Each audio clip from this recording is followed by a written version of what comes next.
خانوادہ رسول صلی اللہ علیہ وآلہ وسلم میں آپ تشریف لے جا رہی ہیں، اور سامنے یہ بات بھی ہے کہ بی بی فاطمہ الزہرا سلام اللہ علیہا، ہماری جانیں ان پہ قربان ہو جائیں، وہ رسول کریم صلی اللہ علیہ وآلہ وسلم کی شہزادی مولا کائنات کی زوجہ تھیں. مطلب کیا اب تربیت کس انداز سے ہوئی ہوگی کہ اب جانا اس گھر میں ہے جو گھر جو ہے دنیا کا سب سے زیادہ ممتاز گھر ہے؟ جی بسم اللہ الرحمن الرحیم. خوبصورت انٹرو کے بعد خوبصورت آغاز مفتی صاحب نے فرمایا. جزاک اللہ جزاک اللہ. اللہ رب العزت نے آج ہمیں یہ سعادت عطا فرمائی کہ ہم اتنی عظیم بارگاہ میں حاضری اور نیازمندی کے لیے پیش خدمت اپنے گلہائے عقیدت پیش خدمت کر رہے ہیں. حضرت ام البنین جن کا اسم مبارک مشہور قول کے مطابق فاطمہ ہے، بنت حزام ہے. حزام حضرت حزام رضی اللہ تعالیٰ عنہ بھی صحابی ہیں، اور حضرت فاطمہ کی تربیت اس پاکیزہ ماحول میں ہوئی، اور انہیں خاص طور پر یہ اس منصب کے لیے تیار قدرت کاملہ کی طرف سے کیا گیا کہ ان سے قدرت نے کام کیا لینا ہے. اس ضمن میں ایک بہت ہی اہم بات جو تذکرہ نگاروں نے بیان کی ہے وہ یہ ہے کہ جب حضرت عقیل سے، جس کی طرف آپ نے اشارہ کیا، حضرت مولا علی مرتضیٰ نے یہ فرمایا کہ میں ایسے خاندان میں چاہتا ہوں، تو حضرت عقیل کی فوراً نظر اس خاندان پہ گئی کہ یہ خاندان ہے. اب آپ یہاں تشریف لائے تو حضرت حزام کی عادت یہ تھی کہ جب بھی کوئی ان کے پاس مہمان آتا تو جس طرح بنو ہاشم بہت سی صفات کے حامل تھے، اسی طرح یہ مبارک خاندان بھی مہمان نوازی میں، سخاوت میں اور شجاعت میں بے مثل سمجھا جاتا تھا. 3 دن تک اس کو مہمان رکھتے، پھر اس سے آنے کا مدعا پوچھتے.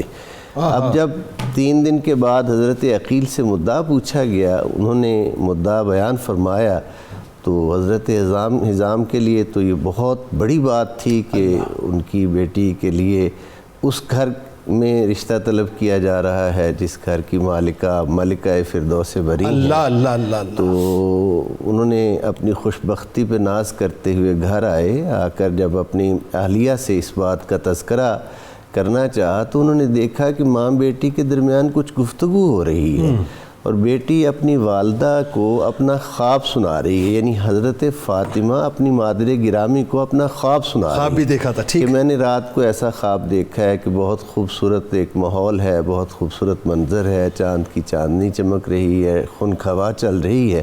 ایسے میں نے دیکھا کہ میری گود میں 3 ستارے اور ایک چاند جو ہے وہ آ جاتا ہے میری گود میں اللہ کی طرف سے.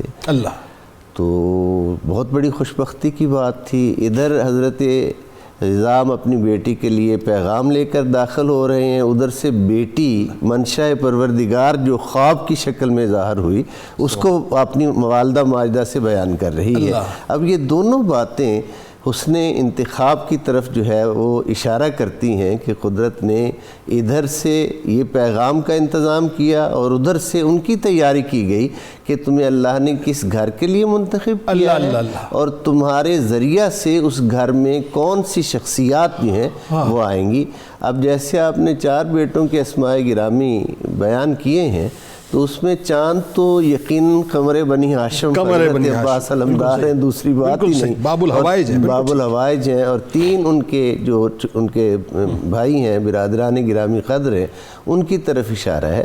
حضرت ام البنین جب آتی ہیں تو عربوں میں چونکہ کنیت کے ساتھ بہت زیادہ پیار ہوتا تھا. ایک تو یہ ہے مشہور قول کہ بیٹی کی عام طور پر کنیت جو ہے وہ ولادت کے ساتھ رکھ دی جاتی تھی اور اسے بیٹوں کی ماں ہونے کے اعتبار سے اس کے لیے ایک شرف سمجھا جاتا تھا، اور ام البنین یا اس طرح کے دیگر ناموں سے اس کی کنیت رکھ دی جاتی تھی.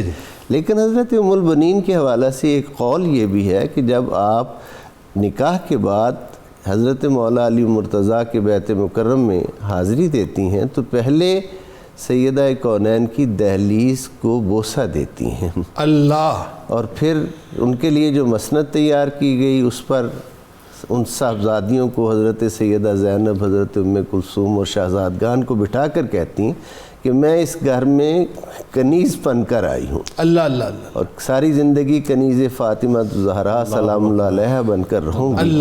اب جو ماں اپنے آپ کو کنیز زہرا کہہ رہی ہے تو اس ماں کا بیٹا اپنے آپ کو کیسے حضرت حسین کا بھائی کہہ سکتا ہے؟ وہ بھی ساری ہمیشہ زندگی آقا کہہ غلام کے کہلوانا اور ان کو آقا کہنا اپنے لیے باعث فخر سمجھے گا۔ یہ وہ معیار ہیں جو ہمیں عطا کیے گئے ہیں، اور ہمیں اس حوالہ سے سمجھایا یہ جا رہا ہے کہ خانوادہ نبوت کی تکریم کیا ہے، اس کا مقام کیا ہے۔